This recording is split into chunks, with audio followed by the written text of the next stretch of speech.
I'm Vincent Racaniello. I'm professor of microbiology and immunology at Columbia University, which is in New York City. I'm also Earth's virology professor, which means that I like to teach virology to the world. And I started as a PhD student years ago, interested in viruses. I got more and more interested. I did a postdoc with David Baltimore shortly after he won his Nobel Prize.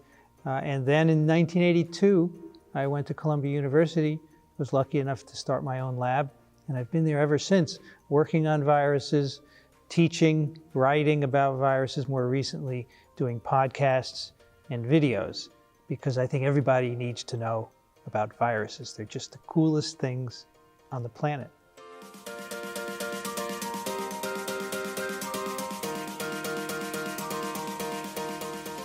Well, let's just say that today in the US, we have an outbreak of measles.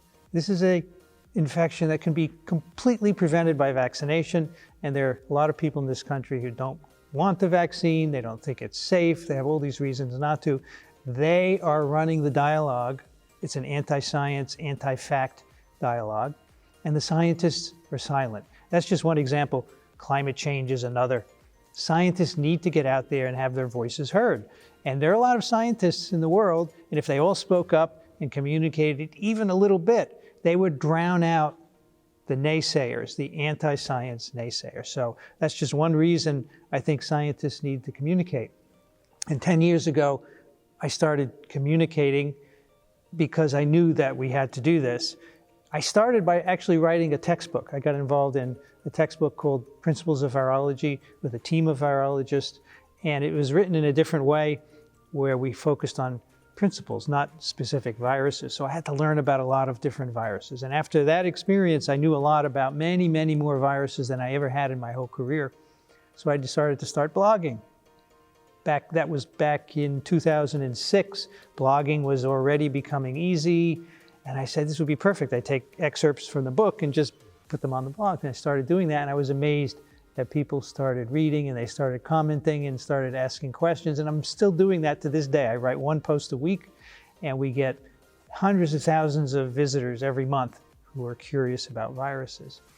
And then I started podcasting. I was listening to podcasts on my long commute, and I thought, what a cool thing it would be to make a virology podcast, how nerdy and geeky, but I said, let me try it, let me do an experiment. So I got one of my Columbia colleagues, and we started This Week in Virology 10 years ago. I didn't think anyone would listen. Today it's still going. We are on our 553rd episode, and we have 10 to 20,000 steady listeners. And after that, I started doing other podcasts. Now we have 5 podcasts in all. I got into video. I dabbled in short videos.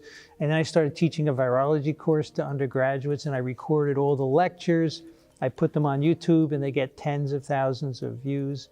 So there is clearly an interest in viruses from people out there, and I just want to satisfy it. It's the most satisfying thing I can possibly be doing, is to inspire other people.